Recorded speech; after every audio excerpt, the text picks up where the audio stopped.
नमस्कार, फाइटर समाचार में आपका स्वागत है। पेश आज 8 जून दोपहर 3 बजे राजस्थान की खास खबरें। सरकार मेडिकल कॉलेज से पीजी करने वाले डॉक्टर्स पर 1 करोड़ 24 लाख रुपए खर्च करती है, लेकिन कोर्स खत्म होने के बाद ये डॉक्टर सरकारी अस्पताल में एसआरशिप यानी इंटर्नशिप नहीं कर रहे हैं, जबकि इन्हें 2 साल तक सरकारी अस्पताल में सेवाएं देनी होती हैं।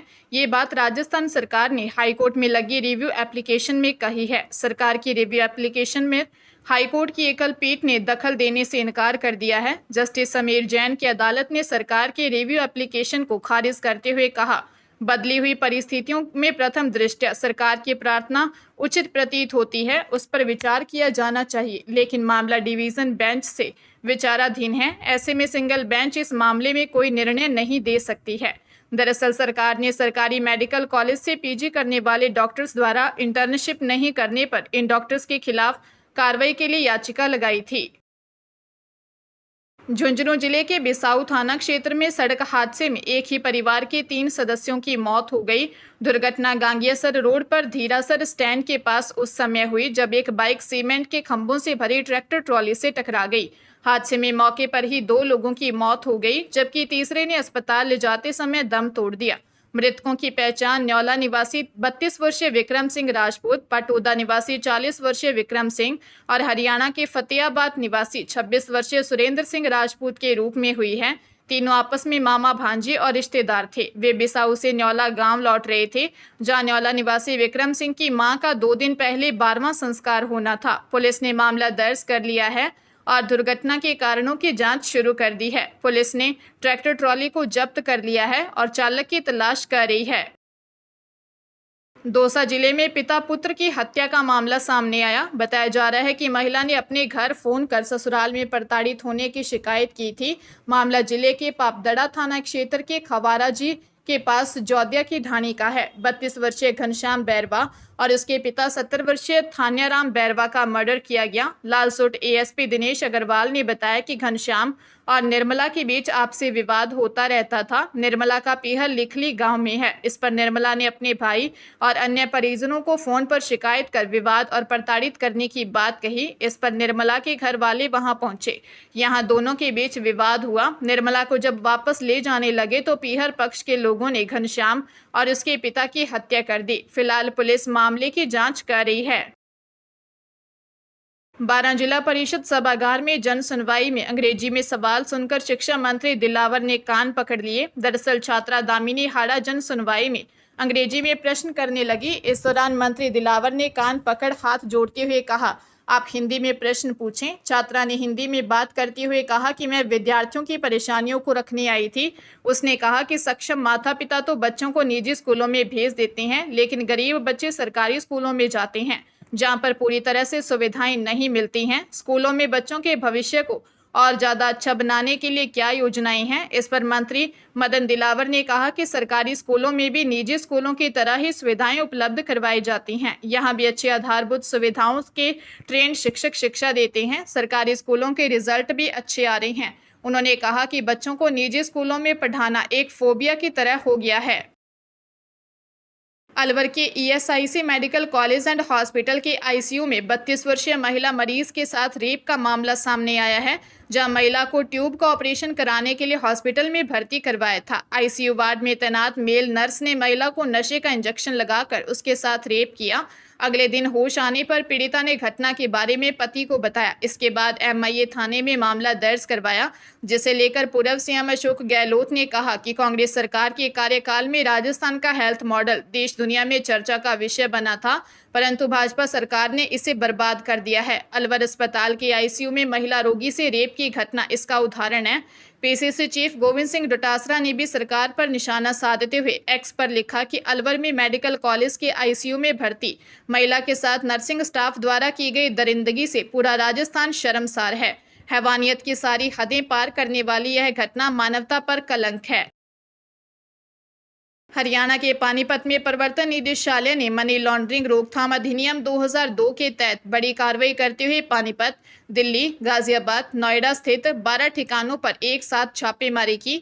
यह कार्रवाई श्री सिद्धदाता इस्पात प्राइवेट लिमिटेड और अन्य से जुड़े बैंक धोखाधड़ी मामले में की गई। ईडी ने बताया कि तलाशी के दौरान कई आपत्तिजनक दस्तावेज, डिजिटल सबूत, संपत्तियों से जुड़े दस्तावेज और अन्य सामग्री जब्त की गई है। शुरुआती जांच में सामने आया है कि जब्त दस्तावेजों में 30 करोड़ रुपए से अधिक मूल्य की संपत्तियों से जुड़ी जानकारी है। इसके साथ ही जांच एजेंसी ने एक बैंक खाते में जमा 59 लाख रुपए की राशि को भी फ्रीज किया है, ताकि आरोपी पक्ष उसे कहीं ट्रांसफर न कर सके। ईडी के अनुसार यह राशि कथित बैंक धोखाधड़ी से अर्जित की गई अवैध कमाई का हिस्सा हो सकती है। टोंक में ट्रैक्टर की टक्कर से बाइक सवार दो दोस्तों की मौत हो गई। हादसा बरूनी इलाके के अभयपुरा मोड़ पर हुआ। थानाधिकारी बृजेंद्र सिंह राठौर ने बताया कि जौला की झोंपड़ी निवासी 19 वर्षीय रामदेव गुर्जर अपने दोस्त 16 वर्षीय अभिषेक चौधरी के साथ बाइक पर अभयपुरा अपनी बहन से मिलने जा रहा था। इस दौरान अभयपुरा मोड़ पर ट्रैक्टर ने बाइक को टक्कर मार दी। हादसे में दोनों की मौके पर ही मौत हो गई। ड्राइवर मौके से ट्रैक्टर लेकर फरार हो गया। पुलिस ने बताया कि दोनों लड़के पढ़ाई करते थे और समय मिलने पर परिजनों की मदद के लिए खेती भी करते थे। रामदेव गुर्जर 7 बहनों में इकलौता भाई था। वह परिवार में सबसे छोटा था।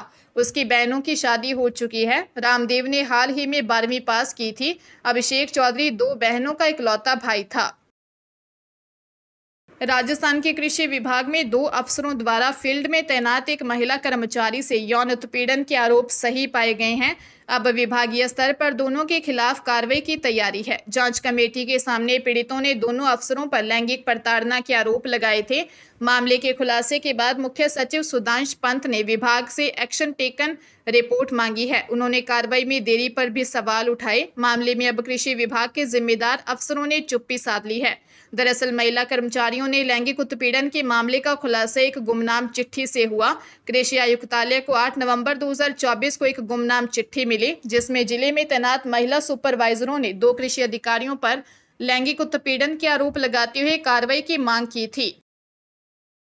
भीलवाड़ा जिले में अवैध मादक पदार्थ तस्करी के मामले में भीलवाड़ा की एनडीपीएस कोर्ट ने एक अहम फैसला सुनाते हुए अफीम तस्कर को 6 साल के कठोर कारावास और 60,000 रुपये के जुर्माने से भी दंडित किया है। अभियोजन पक्ष की ओर से 9 गवाह और 68 डॉक्यूमेंट्स पेश कर जुर्म साबित करवाया गया। विशेष लोक अभियोजक रामस्वरूप गुर्जर ने बताया कि 17 दिसंबर 2017 को बिगोद थाना प्रभारी तुलसीराम को मुखबिर से सूचना मिली कि एक व्यक्ति अपने पास अफीम लेकर त्रिवेणी चौराहे की ओर खड़ा है। इस पर एसएचओ में जाब्ते मौके पर पहुंचे और वहां खड़े युवक से पूछताछ की। इस युवक ने पूछताछ में अपना नाम श्रीगंगानगर निवासी बलकार सिंह बताया। पुलिस को इसके बैग से 2 किलो 168 ग्राम अफीम मिली, जिसको रखने का लाइसेंस नहीं होने पर जब्त कर उसे गिरफ्तार किया। जांच पूरी होने पर चार्जशीट पेश की गई। राजधानी जयपुर में 2 दोस्तों द्वारा एक विवाहिता से गैंगरेप का मामला सामने आया है। नोट्स देने के बहाने धोखे से बुलाकर कोल्ड ड्रिंक में नशा मिलाकर विवाहिता को पिलाया गया। बेहोशी की हालत में आरोपियों ने उसके साथ रेप कर किसी को बताने पर जान से मारने की धमकी दी। मुरलीपुरा थाने में 25 साल की विवाहिता ने दी रिपोर्ट में बताया कि कंपटीशन एग्जाम की तैयारी के दौरान उसके आरोपियों से जान पहचान हुई थी। आरोप है कि जरूरी नोट्स देने के बहाने आरोपियों ने उसे मिलने बुलाया। मिलने जाने पर धोखे से विवाहिता को अपने घर ले गए। कोल्ड ड्रिंक में नशीला पदार्थ मिलाकर विवाहिता को पिलाकर बेहोशी की हालत में दोनों आरोपी दोस्तों ने उसके साथ रेप किया। होश आने पर विरोध करने पर किसी को बताने पर जान से मारने की धमकी दी। पुलिस ने मामला दर्ज कर जांच शुरू कर दी है। अलवर के एमआईए थाना क्षेत्र में पैदल जा रहे युवक को ट्रक ने कुचल दिया, जिससे युवक की मौके पर ही मौत हो गई। थाने के एएसआई साधुराम ने बताया कि नारनौल के शेखपुर गांव निवासी 31 वर्षीय सोनू धानक अपने साथी रविंद्र के साथ पैदल कंपनी से बाहर आ रहे थे। सोनू को पीछे से ट्रक ने टक्कर मार दी, जिससे उसकी मौके पर ही मौत हो गई। मृतक सोनू के 2 छोटे बच्चे हैं। टक्कर देने वाला ड्राइवर मौके से फरार हो गया। पुलिस सीसीटीवी के आधार पर जांच में लगी है। मृत के परिवार में मातम छा गया। गजेंद्र ने बताया कि हम एमआईए में किसी काम से आए थे। भाई सोनू को पीछे से ट्रक ने टक्कर मार दी। उसे तुरंत हॉस्पिटल लेकर गए, लेकिन डॉक्टर ने मृत घोषित कर दिया।